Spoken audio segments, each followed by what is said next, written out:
Hola a todos, bienvenidos a nuestra sesión académica mensual del mes de abril del 2021, de la que esperamos que cumpla con las expectativas de todos nosotros de actualización en los conocimientos y que sea útil para nuestra práctica profesional.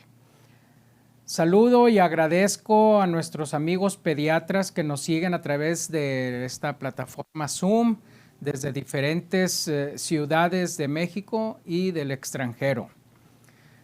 Les enviamos un caluroso saludo y un abrazo a todos nuestros socios que festejan en este mes su cumpleaños. Deseamos que pasen muy feliz este cumpleaños.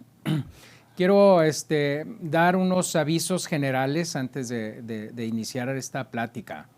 Quiero recordarles a los socios el costo de la anualidad 2021 que hemos tenido a bien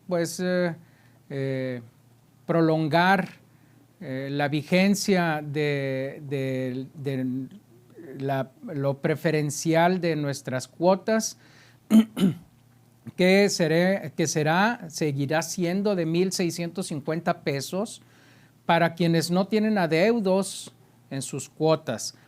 Esta vigencia la estamos extendiendo por lo menos hasta este día último de abril. Está la situación, sabemos que es una situación difícil. Hemos sufrido tanto también nosotros como colegio las cuestiones económicas y pues queremos recordarles que nuestro colegio requiere también del apoyo de todos los socios que sean puntuales en sus cuotas. Por eso hemos hecho estas preferencias en quienes no tienen adeudos o quienes salden sus adeudos en este mes podrán seguir con esta cuota preferencial. Los pagos se pueden realizar directamente en la oficina del colegio de lunes a viernes de las 9 a las 15 horas. Puede ser también como un depósito directamente en el banco o una transferencia bancaria. En pantalla está la cuenta de nuestro colegio y la clave interbancaria. Pueden llamarnos a las oficinas del colegio, nuestras asistentes Brenda Franco y Angélica Juárez, pues les atenderán y les orientarán y les dirán despacio las cuentas por si no las llegaron a anotar, o se las enviamos por correo electrónico para que puedan hacer su depósito y el pago de sus cuotas. Recuerden que es indispensable estar al día en sus cuotas para mantenerse como socios activos en nuestro colegio y para que podamos continuar con el desarrollo de estas sesiones.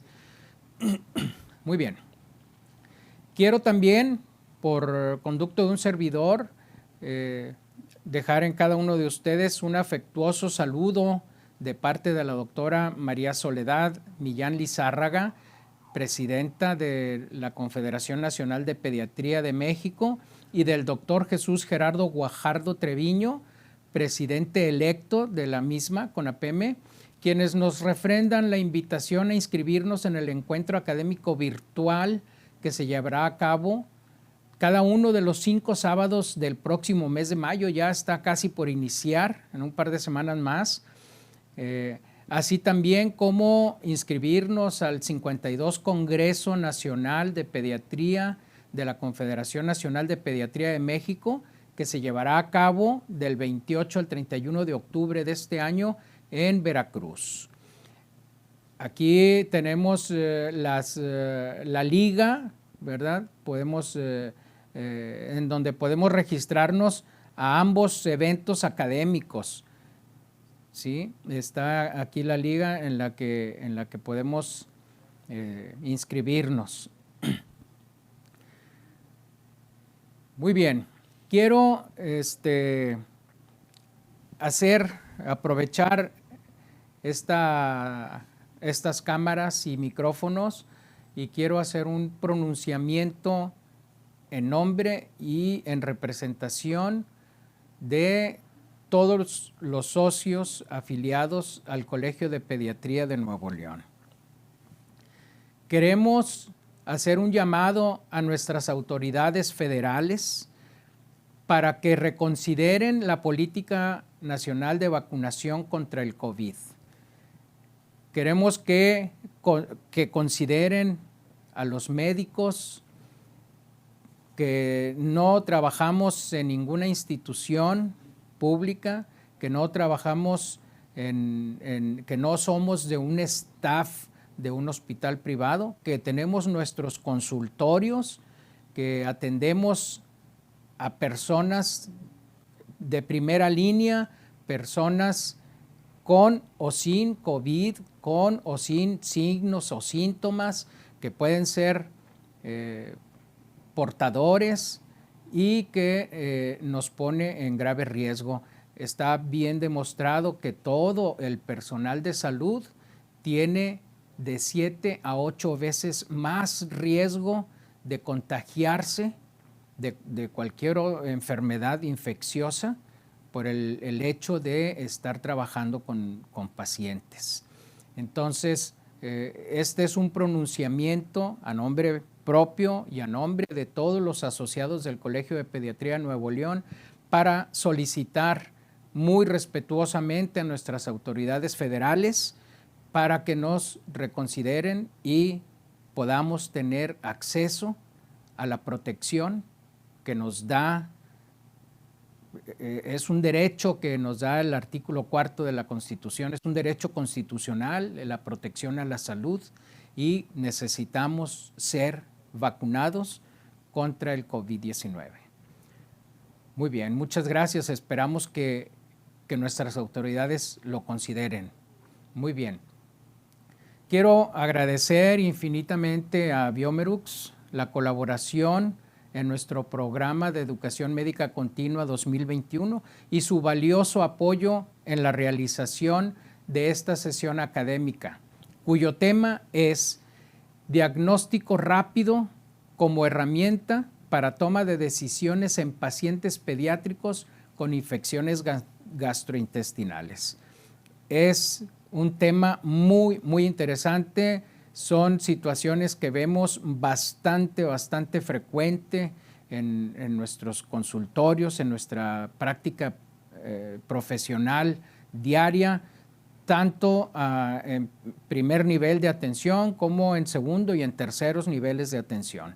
Las infecciones gastrointestinales siguen ocupando un papel muy importante, un lugar muy importante en la morbilidad de nuestra población pediátrica. Este tema va a ser desarrollado por el doctor Abiel Mascareñas de los Santos, quien es un importante infectólogo pediatra con renombre no solamente local, sino a nivel nacional e internacional. El doctor es pediatra infectólogo, egresado de la Universidad de Monterrey, hizo su especialidad de pediatría en el Instituto Nacional de Pediatría, avalado por la Universidad Nacional Autónoma de México, así como su subespecialidad de infectología pediátrica.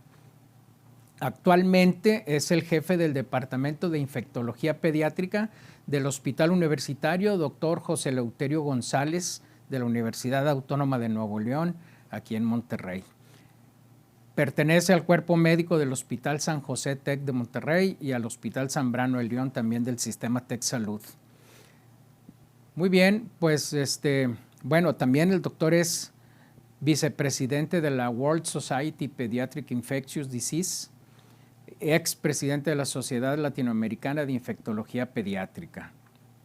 Muy bien, pues vamos a escuchar esta plática con el doctor Abiel Mascareñas de los Santos. Buenas noches a todos. Soy el doctor Javier Mascareñas de los Santos. Es un honor para mí, como siempre, ser invitado a ser el ponente en estas sesiones del Colegio de Pediatría de Nuevo León. Hacía muchos años que no tenía el honor de hacerlo, pero me siento muy feliz de poder participar con ustedes en esta reunión. Y bueno, pues vamos a empezar. El tema que me pidieron que hablara es diagnóstico rápido como herramienta para la toma de decisiones en pacientes pediátricos con infecciones gastrointestinales. Las infecciones gastrointestinales pues, son particularmente el tercer motivo más importante de consulta pediátrica en el mundo, solo superada por las infecciones respiratorias o el síndrome febril. Es decir, ocupan de todas las consultas de urgencia, dentro de las primeras está el 9% las infecciones gastrointestinales. Y de estas, pues obviamente, pues, la diarrea aguda, de la cual debemos de tener una definición muy clara. La definición de diarrea aguda, según prácticamente todos los organismos, la Organización Mundial de la Salud, y aquí les cito la de Gastroenterología de Europa, así como la de Infectología Pediátrica de Europa, es la reducción en la consistencia de las evacuaciones o el aumento de las mismas, generalmente 3 o más en 24 horas. También esto puede ser acompañado de fiebre o vómito, y por lo general una diarrea aguda dura menos de 7 días y por definición nunca debe durar más de 14 días, porque entonces estaríamos cambiando el concepto. La enfermedad diarreica pues es una enfermedad, una entidad clínica que se manifiesta por evacuaciones líquidas o acuosas. Les comentaba la definición de la Organización Mundial de la Salud, que son 3 evacuaciones líquidas o semilíquidas en un periodo de 24 horas. Debemos tomar en cuenta que las evacuaciones formadas, aunque sean frecuentes, no se consideran diarrea, así como las evacuaciones pastosas en los niños alimentados con leche materna. La mayor parte de las veces el origen infeccioso de estas enfermedades es el principal causal, y vamos a continuar viendo algunas de estas situaciones. Como generalidades tenemos pues, que es mucho más frecuente en menores de 5 años, cede en forma espontánea, y la mortalidad está relacionada con la oportunidad de tratamiento y la oportunidad a las complicaciones de las mismas. El tratamiento actual, y que ha sido de grandísima ayuda, pues es la hidratación oral. La alimentación debe ser con una dieta habitual, y la educación a los pacientes y a sus familiares para que esto no se presente. Y con la atención eficaz, logrando esto, podemos evitar más del 90% de las muertes que ocurren por enfermedad diarreica. Si nosotros clasificamos la diarrea, la podemos clasificar por sus características en acuosa o secretora, cuando son 3 o más evacuaciones líquidas o de consistencia líquida en 24 horas. Disentería, pues cuando hay la presencia de sangre en heces, y una diarrea persistente o prolongada es cuando dura más de 14 días este evento. Les pongo esta cita del 2015 porque no ha salido alguna nueva por parte de la OMS, pero miren lo que nos representa: 1.3 millones de muertes al año, 8.6% de la mortalidad en menores de 5 años. Es la cuarta causa de muerte en países en desarrollo, y solamente en Estados Unidos se presentan cerca de 180 millones de casos anuales. Y pues pudiéramos decir que involucrados principalmente se encuentran 14 patógenos que están asociados a esta enfermedad.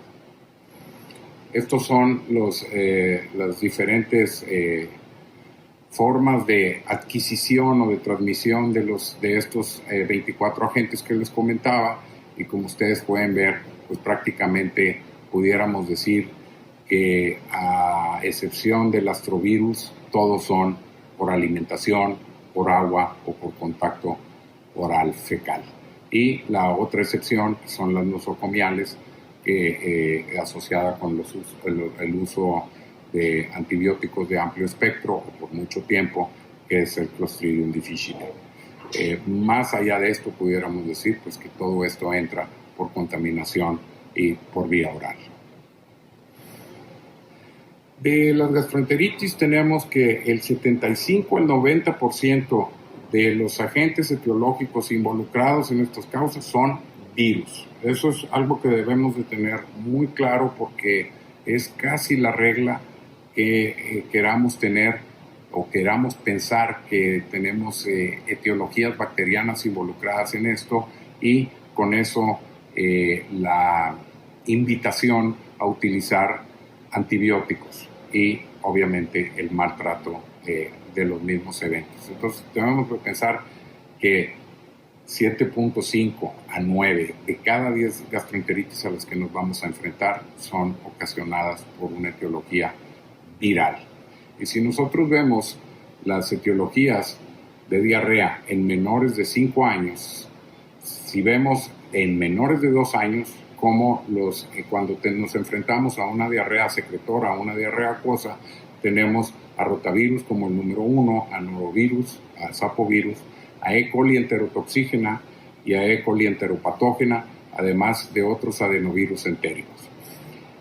Si nos vamos con una diarrea acuosa a pacientes de 2 a 5 años, el rotavirus pierde cierta frecuencia, quedando en quinto lugar, pero el norovirus se sitúa en el primer lugar. Yo creo que con esto de la vacunación por el rotavirus, el norovirus en muy poco tiempo va a ser el germen número 1 en todas las etiologías virales de síndrome diarreico.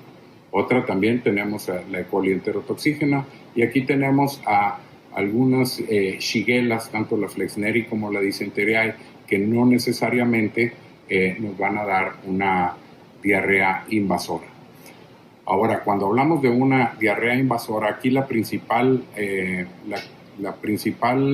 causa que tenemos en los niños menores de 2 años es Campylobacter. Después de ellos vienen Shigella, Flexneri, Dysenteriae y también Escherichia coli enterotóxica. Otra de las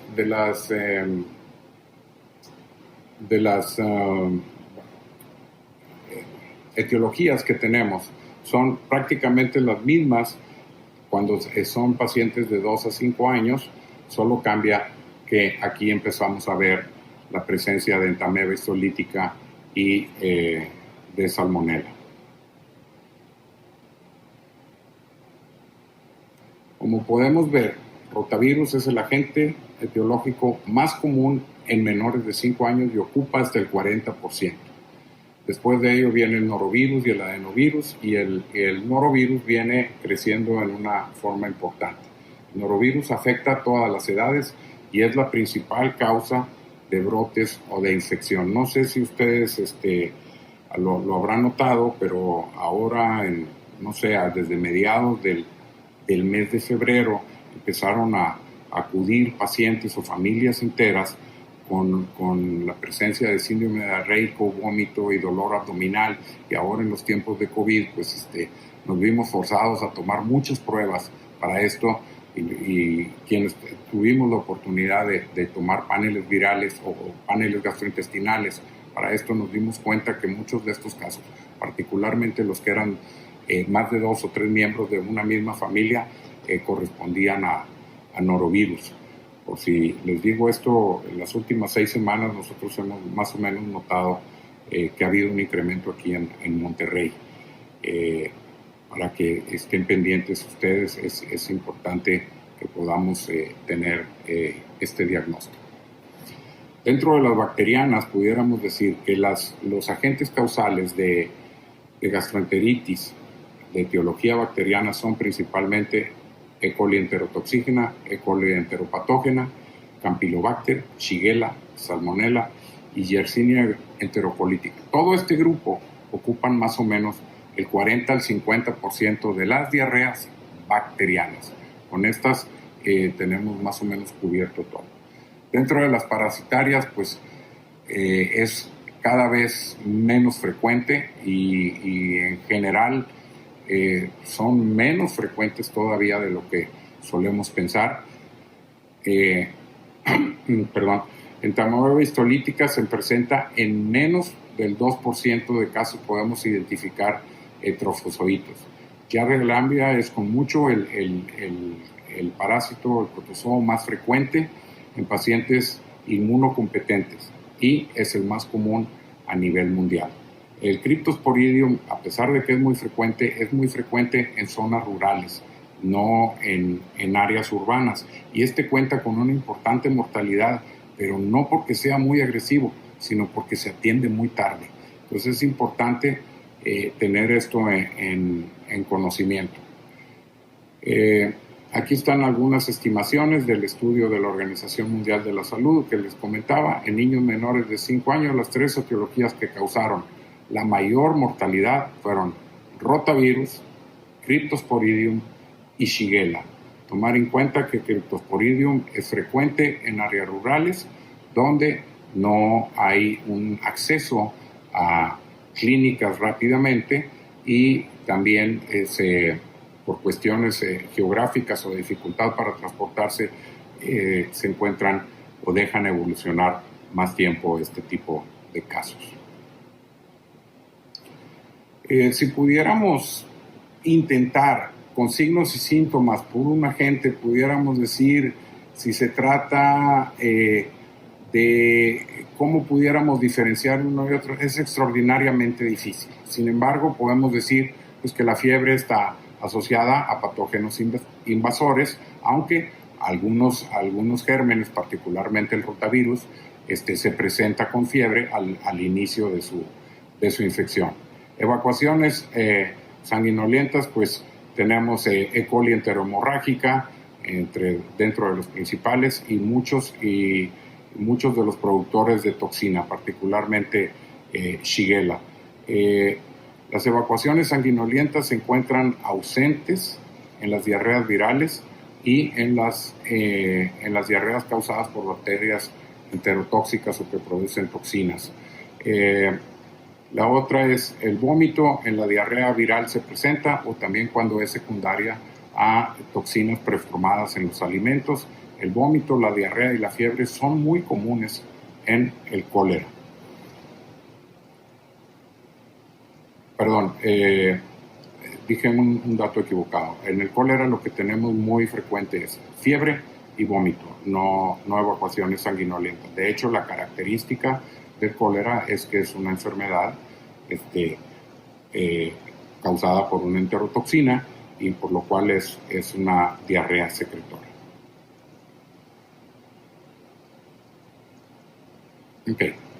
Cuando entramos al laboratorio, vemos que el laboratorio hoy día, como lo tenemos conceptualizado, tiene muy pocos beneficios para los pacientes. ¿Por qué? Porque con los métodos tradicionales es muy complejo a veces poder darle una interpretación adecuada.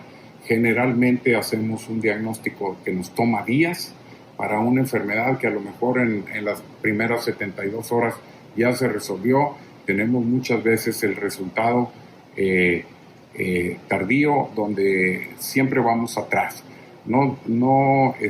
Otra de las cosas, particularmente con Campylobacter, que es uno de los gérmenes muy frecuentes, es difícil de poder cultivar o de poder recuperarlo y entonces nunca estamos ahí. Y la sensibilidad que tienen este tipo de pruebas, pues obviamente no es la óptima. Entonces nos quedamos en buena parte de las veces con los métodos de cultivo pues muy cortos y si tomamos en cuenta también que el 75 al 90% de las etiologías de los cuadros diarreicos son virales, pues tenemos un sesgo importantísimo también. Aparte de lo difícil que a veces nos toma poder tener una muestra adecuada. Bien, ¿cuándo debemos de tener exámenes de laboratorio? Cuando estemos sospechando cólera, en los casos de diarrea con sangre que no ceda después o que no ceda en los primeros 3 días del tratamiento inicial. En casos de una diarrea persistente, no necesariamente que presente sangre, sino que tenga una duración de más de 14 días. En pacientes con alguna complicación infecciosa extraintestinal, pacientes que se encuentren en estudio de algún brote epidémico, obviamente para fines de investigación, para ver estudios epidemiológicos o de patogenicidad o de sensibilidad a algunos antimicrobianos. Otro caso que no son útiles estos exámenes de laboratorio, pues es en la diarrea de adquisición nosocomial, en infección grave con una pérdida de peso superior al 9% y en la sospecha de una colitis pseudomembranosa o de un síndrome urémico hemolítico. Estas son la comparación de los diferentes métodos diagnósticos. Y si ustedes pueden ver, el hecho del cultivo nos toma 2 a 5 días. Las demás pruebas, me voy a ir con la primera y la última nada más para hacer una buena comparación referenciada. Obviamente con un cultivo solo vamos a detectar bacterias, sin embargo con una prueba de PCR lo que podemos encontrar es tanto parásitos como virus como bacterias. Lo vamos a tener en menos de 24 horas el resultado, en tiempos tan buenos como 2 o 3 horas, mientras que acá con los cultivos nos vamos a tardar de 2 a 5 días y solo estamos limitados a algunas bacterias, porque no todas, porque de pronto nos resulta bastante difícil poder cultivar. Les comentaba el caso particular de Campylobacter. Y con una sensibilidad, mientras que el cultivo tiene una sensibilidad del 77 al 91%, con esto tenemos una sensibilidad del 100% y una especificidad también del 100%. Creo que hoy día este método de FilmArray, que nos detecta 24 patógenos, es la mejor herramienta que podemos utilizar en un diagnóstico de etiológico de una enfermedad diarreica.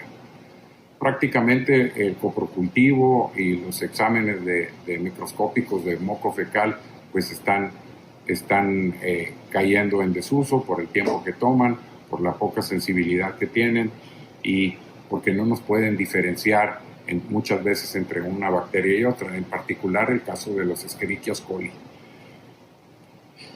El examen coproparasitoscópico también viene siendo poco útil ante la comparación contra otros elementos que son tomar una PCR o un panel para esto.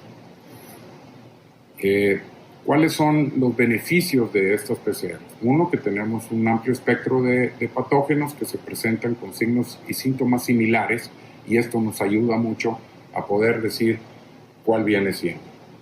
La otra es que se incrementa en forma importante la detección de los patógenos y podemos también saber cuándo estamos frente a una infección polimicrobiana y de esta manera también poder optimizar el tratamiento. Y quizá la más importante es la rapidez con que tenemos estos resultados. ¿Y a dónde nos lleva todo esto? Todo esto nos lleva básicamente a 2 cosas. A tratamientos adecuados y pertinentes. Y el segundo punto es a reducciones de estancias intrahospitalarias. Que esto, traducido en dinero, con mucho supera el costo que pueda tener una prueba de PCR. Estos son los gérmenes que se detectan con el panel BioFire gastrointestinal de PCR. Y vean, tenemos Campylobacter, Clostridium, Plesiomonas, Salmonella, Yersinia, Vibrio cholera, Escherichia coli, Shigella. Tenemos 5 formas diferentes de Escherichia coli, enteropatógena, enterohemorrágica, enterotoxígena y la que es semejante a la Shigella. Tenemos Shigella, E. coli de enteroinvasivas, es decir, una gran cantidad de bacterias donde podemos en algunas de estas entrar con tratamiento antimicrobiano y en otras decir mejor ni lo usamos porque podemos poner al paciente en más riesgo que en beneficio. Además, la detección de cinco virus diferentes: adenovirus, astrovirus, norovirus, rotavirus A y el virus SAPOR con sus 4 genogrupos. Además de parásitos, Cryptosporidium, Ciclospora, Entamoeba histolítica y Giardia lamblia. Con esto les puedo decir que tenemos buena parte de la etiología de las enfermedades gastrointestinales cubierta, y esto nos puede dar la pauta para utilizar, primero, internar a un paciente o no, y segundo, darle manejo antimicrobiano.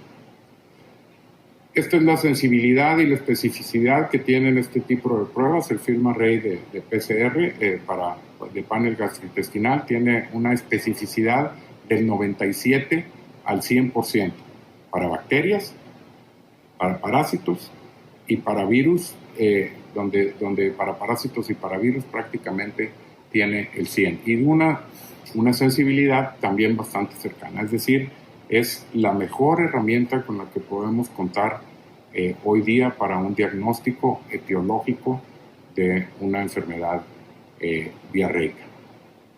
¿Y qué importancia tiene saber el diagnóstico etiológico? Pues en quienes vamos a utilizar antibióticos empíricamente o ya con la prueba en la mano.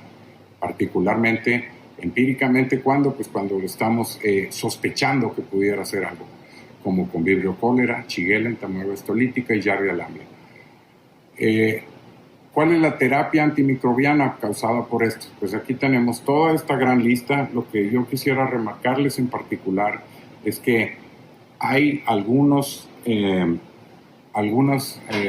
bacterias donde ustedes pueden ver que el tratamiento, dependiendo del medicamento que usamos, puede ser tan corto como un día, pero ningún medicamento o ninguna terapia pasa arriba de los 7 días. Todos quedan entre 3 y 5 o entre 5 y 7.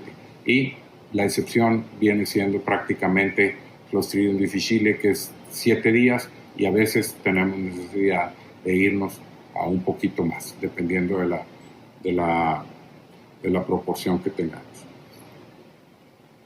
Aquí están los tratamientos antimicrobianos generales para todas las etiologías que tenemos. No vale mucho la pena señalarlo, prácticamente es o ceftriaxona o acitromicina. Si es un Clostridium, metronidazol o vancomicina, y si es Vibrio cholera, podemos utilizar eritromicina o acitromicina, e incluso podemos utilizar, dependiendo de la edad del paciente, la vibramicina, que es doxiciclina. Muy bien. Les quiero nada más ilustrar un poquito de lo que estamos haciendo ahorita nosotros en el hospital universitario, para que se den cuenta más o menos. Son 3 ejemplos muy facilitos para que se den cuenta de lo que nos ayuda a esto. El primer caso es un masculino de 13 meses de edad que estaba previamente sano, tenía su esquema básico completo. Inicia 5 días antes con fiebre, evacuaciones líquidas, con moco y sangre escasa, dolor abdominal, y el paciente se encontraba en mal estado. Se trata inicialmente con hidratación oral, al día 2 con cefixima y sin mejoría, por lo que se hospitaliza. Llega con nosotros, se le toma el PAL FilmArray, y ¿qué es lo que sucede? Se detecta un Campylobacter, se le hidrata y se manda a su casa con su antibiótico específico para Campylobacter. El paciente vuelve con nosotros 2 días después y el paciente ya estaba totalmente recuperado. El paciente recibió 5 días de antibiótico, 2 días de cefixima y los otros 3 que le dimos nosotros de acitromicina. El caso 2 es un masculino de 3 años con un diagnóstico de leucemia linfoblástica aguda de células B, con inducción a la remisión, fiebre, neutropenia, sepsis, colitis neutropénica. Estaba en su día 24 de estancia intrahospitalaria, presenta diarrea de 3 días de evolución, con moco, sin sangre y una distensión abdominal moderada.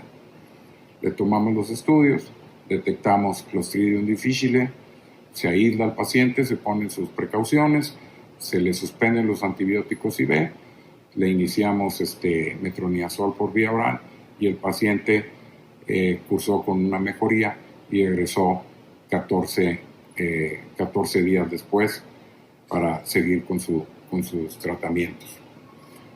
El caso 3 es un masculino de 23 meses de edad con diagnóstico post-trasplantado de células hematopoyéticas.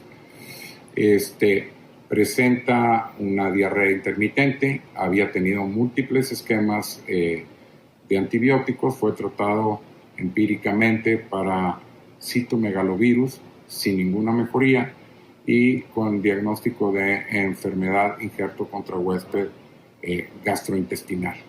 Cuando nosotros le hacemos el panel, lo que vemos es un norovirus. El paciente se le da hidratación, se le explica a los padres, se les dice todo y con esto no tuvimos que ni darle antibióticos al paciente ni hacer más cambios en sus tratamientos. Es decir, son situaciones donde este tipo de pruebas, el FilmArray, nos son muy útiles y nos ahorran muchísimo dinero y nos hacen hacer las cosas realmente bien y como se debe. ¿Cuáles pudieran ser los puntos claves de lo que les he hablado en los últimos minutos? Pues quizá lo más importante que vamos a ver los pediatras es que la piedra angular es del tratamiento de la diarrea, pues obviamente es la hidratación oral. Esto es bien conocido por la mayor parte de nosotros y que requeriría muchísimo tiempo poderlo comentar a profundidad. La otra es que debemos tomar en cuenta que los métodos diagnósticos especiales para los diferentes tipos de microorganismos no son igual ni de sensibles ni de específicos. Entonces, si no nos vamos por una prueba como el FilmArray, vamos a tener que pedir un montón de estudios diferentes para poder llegar a una etiología. Y obviamente el uso del diagnóstico molecular, que es esta PCR de FilmArray, en gastroenteritis es rápido, muy sensible, muy específica y, como siempre, debemos de tener la correlación clínica para poder decir que estamos ante una prueba. No podemos tomarlo un resultado como un dogma de fe, porque en algunas de las veces podemos tener hasta 2 y 3 gérmenes involucrados donde nos está dando la prueba que se detectó esto. Y esto lo tenemos que obviamente compaginar con la clínica que tenemos de cada paciente. Y creo que esta es la última diapositiva y voy a quedar atento a sus preguntas. Muchas gracias a todos por su atención. Muchas gracias, doctor Abiel Mascareñas de los Santos. Una plática muy brillante, una plática bastante ilustrativa, conceptos que son claves para el manejo, el diagnóstico y el tratamiento de nuestros pacientes pediátricos con una patología que es bastante frecuente. Muy bien, pues tenemos algunas preguntas. Bueno, el doctor Abiel Mascareñas, por cuestiones familiares, va a tener que abandonar esta sesión. Quiero antes pues mostrar este diploma, este reconocimiento y agradecimiento por parte del colegio para el doctor Abiel Mascareñas de los Santos por haber participado en esta sesión del Colegio de Pediatría. Y la sesión de preguntas y respuestas la va a estar atendiendo la doctora Norma Hernández Guerrero. Muchas gracias, doctora, por aceptar colaborar con el Colegio de Pediatría de Nuevo León en esta sesión de preguntas y respuestas. tenemos una primera pregunta que dice: ¿cómo interpretar un resultado positivo de Clostridio difícil en paciente pediátrico? Muchas gracias, doctora Alcalá. Buenas noches a todos. Esta es una pregunta muy importante, sobre todo en el paciente pediátrico. Hay que entender que este panel lo que identifica es el gen de la toxina A, B de Clostridioides difficile. Entonces, en los niños hay que tener mucho cuidado. Debemos de recordar que el neonato va a nacer colonizado todavía con Clostridioides y que inclusive llegando hasta los 2 años pudiera todavía ser flora colonizante normal. Entonces, siempre hay que analizar el caso clínico del paciente. El caso que presentaba el doctor Mascareñas es muy ilustrativo porque es un paciente pediátrico que francamente tiene antecedentes de riesgo, estuvo sometido o estuvo expuesto a antimicrobianos, antibióticos específicamente, y entonces el único patógeno que sale positivo es Clostridioides difficile. En este caso hay que hacerle toda la atención al Clostridioides y sí darle la importancia. Sin embargo, ustedes pueden llegar a ver resultados de pacientes pediátricos en los que aparece Clostridioides y algún otro patógeno. Entonces ahí es muy importante discernir y no darle importancia a Clostridioides. Seguramente nada más es un colonizante y puede haber niños y puede haber también personas adultas colonizadas con Clostridioides productor de la toxina, pero al que hay que hacerle caso va a ser al otro patógeno que haya salido ahí. Y si el paciente no tiene ninguna exposición o factor de riesgo, es decir, no está inmunocomprometido, no ha tenido exposición a antibióticos, entonces descartar el Clostridioides y no darle tratamiento a ese Clostridioides. Muy bien, doctora. Tenemos otra pregunta por aquí que dice: ¿qué hacer con un resultado positivo a los 3 serotipos de E. coli? Sí, gracias, doctor. Fíjese que eso es algo que ocurre bastante comúnmente en nuestro país. E. coli es una de las colonizantes también normales en México. De hecho, pues por ahí salen varias publicaciones en las que se empieza a reconocer a los 3 serotipos de la E. coli como los 3 amigos, y es como se llama popularmente en Estados Unidos a los 3 serotipos de E. coli, y hay niños inclusive que pueden estar ya desde corta edad, 1 o 2 años, expuestos a estas E. coli y estar colonizados por los 3 serotipos. Entonces, lo mismo, ¿no? Siempre analizar el resultado, porque con el panel gastrointestinal, al ser una prueba de biología molecular, uno puede identificar fragmentos de varios microorganismos al mismo tiempo. Entonces, siempre analizar el resultado con el cuadro clínico del paciente. Si lo único que salieron fueron las E. coli, seguramente las E. coli son las que están causando el cuadro diarreico y bueno, habitualmente no requieren tratamiento antibiótico a menos que ya sea un cuadro crónico, a menos que tengamos algún serotipo como la enterotoxigénica, por ejemplo, y hay que tener mucho cuidado de que no sea una E. coli del serotipo 157, porque recordemos que esta es la que está asociada con síndrome hemolítico urémico y que a esa no hay que darle tratamiento antibiótico. Entonces, siempre hacer la correlación clínica. Si salen las 3 E. coli con algún otro patógeno, hacerle más caso también al otro microorganismo que se haya encontrado en el panel, sobre todo si fue un parásito, que es muy común encontrar las 3 E. coli con una giardia, por ejemplo. Entonces, nada más un poco de cuidado a la hora de la interpretación, porque suelen aparecer las 3 juntas en un resultado. Si solo salió una y bueno, es por ejemplo alguna nada más enteropatógena, habitualmente no le va a causar ningún otro problema al niño. Y al respecto de esta misma pregunta, doctora, hay otra que dice: ¿debemos realizar el antibiograma en este caso? En el caso en el que salgan los 3 serotipos de E. coli. Sí. No, en el caso de las E. coli no está recomendado hacer el antibiograma porque Pues es lo mismo que si uno obtuviera en un coprocultivo una E. coli, nunca le corremos el antibiograma. En el caso en el que sí hay que correr antibiograma, y esto es más por la resistencia que estamos viendo, es si ustedes llegan a encontrar salmonela, si les sale el resultado positivo para salmonela o para shigella, ahí sí es muy importante hacer un antibiograma para estar evaluando los mecanismos de resistencia y la resistencia que empezamos a ver en estas dos bacterias, especialmente en salmonela, que ya aparece inclusive resistente no nada más a quinolona, sino también a cefalosporinas, a ceftriaxona. Entonces vale la pena ahí sí correr el antibiograma.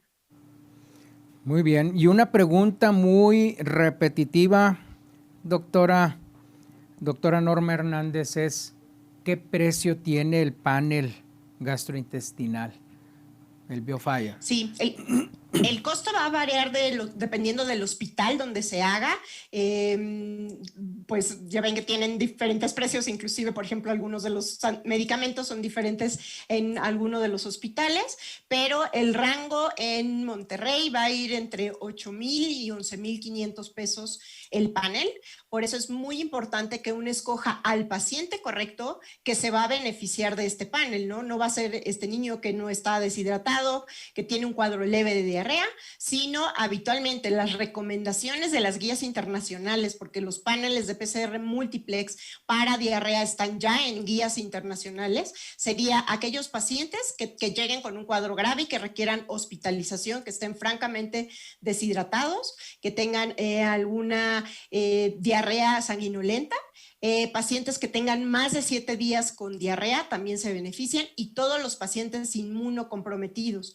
¿Por qué? Porque habitualmente creemos que el inmunocomprometido no se puede tener a lo mejor cripto o alguna de estas otras cosas, y nos llevamos sorpresas como el caso también del doctor Mascareñas, ¿no? Y inclusive ahorita vale la pena que ustedes puedan revisar la página que se llama Syndromic Trends, www.syndromic Trends, y ustedes pueden ver que ahorita tenemos un brote de norovirus importante, y que es lo que está como coexistiendo junto con el COVID-19, y los pacientes que están hospitalizados y que tienen un cuadro diarreico, por ejemplo, que están en la UCIN o que están en la UTIP y tienen un cuadro agudo de diarrea, también es bueno correr el panel, porque no siempre va a ser Clostridium en las terapias intensivas, ¿no? A veces también norovirus puede provocar un brote en las terapias intensivas, y ahí es donde es la utilidad del panel, ¿no? Aquí hay que pensar siempre en el costo-beneficio y en que estos paneles deben utilizarse en el paciente correcto para que el uso del panel sea costo efectivo, ¿no? Que yo, por ejemplo, pueda descartar antibióticos por los siguientes 7 días y que eso me lleve un ahorro, o inclusive pueda yo egresar a un paciente desde el servicio de urgencias. Es como debemos de verlo. Muy bien. Hay otra pregunta muy interesante y una situación en la que se ve uno pues muy preocupado cuando tiene uno un paciente hospitalizado. Tanto los padres como el médico tratante, ¿verdad? Porque si este costo lo cubren las compañías de seguro de gastos médicos. Sí, fíjese que sí están cubriendo las aseguradoras. En general, todas las aseguradoras cubren estos paneles, porque ahora, de hecho, lo que nos retan mucho a los médicos, y a mí me ha llegado a pasar, no es que ponía antes, ¿no? Neumonía viral, sí, neumonía viral, ¿y qué virus, no? O ahorita, ¿no? Gastroenteritis infecciosa, sí, ¿y dónde está el resultado positivo? Entonces, ahora las compañías de seguro entienden también el costo-beneficio de estas pruebas y prefieren una prueba de estas con un diagnóstico correcto, que también a ellos les va a permitir en lo subsecuente pues tener ahorros, insisto, de antimicrobianos, estancia intrahospitalaria, un mejor diagnóstico etiológico al paciente, nos permite tratamientos adecuados que impactan en todo el costo de hospitalización del paciente. Muy bien, otra pregunta muy interesante y de mucha actualidad. Dice, ahora con el tema del COVID y que nos hemos dado cuenta de que la gran parte de pacientes pediátricos presentan diarrea como síntoma principal, ¿es correcto solo el manejo sintomático y con hidratación oral? Sí, así es. Si el paciente pediátrico lo único que tiene es COVID-19 o solo la infección por SARS-CoV-2, así es, no habría que dar ningún otro tratamiento más que la pura hidratación oral de acuerdo a cómo la requiera el paciente. No hay ninguna otra indicación ni ningún otro estudio que indique que haya que hacer algo diferente con este paciente que tiene diarrea por COVID-19, ¿no? Bien, el doctor Mendoza López nos pregunta si hay alguna prueba para norovirus específicamente en Monterrey y en la consulta externa, ¿cómo diagnosticamos norovirus? Sí, bueno, la prueba que tenemos disponible es la que está en el panel con PCR multiplex. Realmente, bueno, yo desconozco que haya alguna otra prueba específica para norovirus. Para lo que hay, las pruebas de antígenos son, por ejemplo, para rotavirus y adeno, pero no para norovirus. Entonces, prácticamente diría yo que solo está el panel PCR multiplex para hacer el diagnóstico. Y en la consulta, digo, es complicado, ahí sí a lo mejor de repente el pago del panel. Sin embargo, bueno, el paciente se puede enviar al laboratorio del hospital donde esté el panel y le pueden hacer al niño la prueba, nada más que sí tendría que hacer todo el panel PCR multiplex. Muy bien, hay un comentario del doctor Guerrero Rodríguez, doctor Guillermo Guerrero, dice que es muy alto el costo del panel gastrointestinal y que lo seguro, seguramente el doctor ya tiene la experiencia, el seguro de gastos médicos lo cubre solo si es positivo. Ese es un comentario. Sí, lamentablemente sí, a veces sí ha pasado esto, que solo lo han cubierto cuando el panel es positivo. Entonces, ahí lo que hay que manejar, sí, entiendo lo que dice el doctor, nos ha pasado. Entonces, pues ir a hablar con la aseguradora y de repente poner perfectamente ahí en el reporte de la aseguradora, pues el motivo por el cual se pidió, pero lamentablemente nos está pasando eso con las aseguradoras y no nada más con el panel de PCR multiplex o con el panel de FilmArray, sino con muchas otras pruebas que estaban justificadas y que a pesar de salir negativas, bueno, el seguro no la quiere cubrir. Entonces ahí nos toca ir a hablar con el encargado y explicarle por qué se hizo el panel y que también el descartar todo esto permitió un ahorro a la aseguradora, pero sí tiene razón el doctor. Es correcto. Hay muchos comentarios muy positivos de esta plática, que ha sido una plática muy brillante, que le mandan muchos saludos al doctor Abiel Mascareñas desde diferentes ciudades del país, y pues que esta plática les ha satisfecho las expectativas en gran medida. Doctora, le agradecemos a usted también el haber participado con nosotros en esta sesión de preguntas y respuestas de la plática muy interesante del doctor Abiel Mascareñas, a quien le refrendamos también nuestro reconocimiento y nuestro agradecimiento. Muy buenas noches, doctora. Muchas gracias, doctor. Muy agradecidos. Gracias a ustedes. No, gracias a ustedes. Buenas noches. Y a la audiencia, a todos nuestros socios y a todos los pediatras que nos están siguiendo en diferentes partes del país, les recordamos nuestro Congreso Internacional que será llevado a cabo en el mes de septiembre de este año. Por favor, estén pendientes de nuestras redes sociales para que vayan teniendo información. Va a ser un congreso que va a estar está muy cuidadosamente elaborado y estamos seguros que va a ser de su entero agrado. No me queda más que despedir esta transmisión. Les agradezco mucho la atención de todos ustedes a esta sesión y nos vemos en la próxima. Buenas noches.